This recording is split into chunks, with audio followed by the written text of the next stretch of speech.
जब बाली रणभूमि में अधमरा होकर गिरा, तो उसने सामने खड़े श्री राम को देखा। उसकी आंखों में क्रोध और आश्चर्य था। उसने रामचरितमानस के अनुसार ये अद्भुत सवाल किए। पहला, बाली का तर्क। बाली ने कहा, धर्म हेतु अवतरेहु गोसाई, मारेहु मोहि व्याध की नाई। अर्थात, हे प्रभु, आप तो धर्म की स्थापना के लिए अवतार लिए हैं, फिर मुझे एक शिकारी की तरह छिप कर क्यों मारा?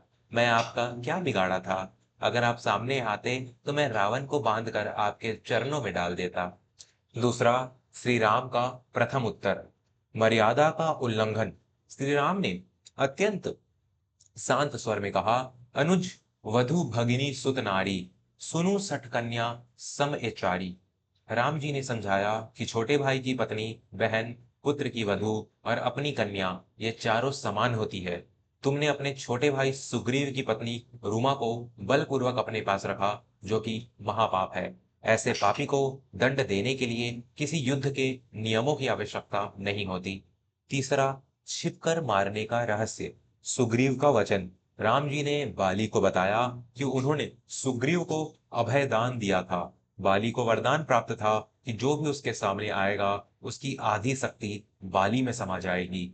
राम जी अपनी शक्ति कम होने के डर से नहीं, बल्कि सुग्रीव को दिए अपने वचन को तुरंत पूरा करने के लिए छिपकर वार किए, क्योंकि सामने आने पर युद्ध लंबा खींचता और सुग्रीव के प्राण संकट में पड़ सकते थे। चौथा, पशु बनाम मनुष्य का तर्क। राम जी ने यह भी कहा कि बाली एक वानर पशु योनि है। शिकारी कभी हिरन या जंगली जानवर को सामने से नहीं, बल्कि छिप कर ही मारता है। चूंकि बाली ने अपनी मर्यादा खोकर पशुवत व्यवहार किया था, इसलिए उसे दंड भी व्याध शिकारी की भांति ही दिया गया। बाली का आत्मसमर्पण। राम जी के तर्क सुनकर बाली का अहंकार चूर चूर हो गया। उसे समझ आया कि उसके सामने साक्षात ईश्वर खड़े हैं। उसने क्षमा मांगी और अपने पुत्र अंगद को श्री राम के चरणों में सौंप दिया। न्याय कभी कभी कठोर और अप्रत्यक्ष हो सकता है, लेकिन उसका उद्देश्य हमेशा अधर्म का विनाश और मर्यादा की स्थापना होता है।